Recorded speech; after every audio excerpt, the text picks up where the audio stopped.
ఏమిటి పచ్చడి ప్రత్యేకత?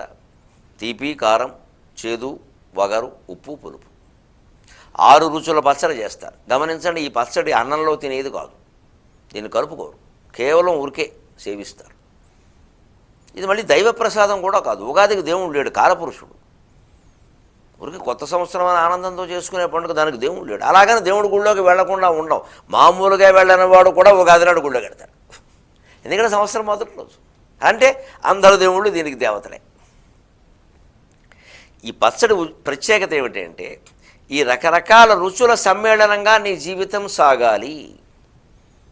దీనికి భౌతికంగా ముందు అర్థం,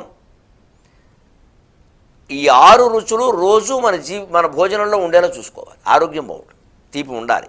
మనం రోజు చేసే భోజనంలో ఏదో ఒక తీపి పదార్థం, లేకపోతే బెల్లం మొక్క.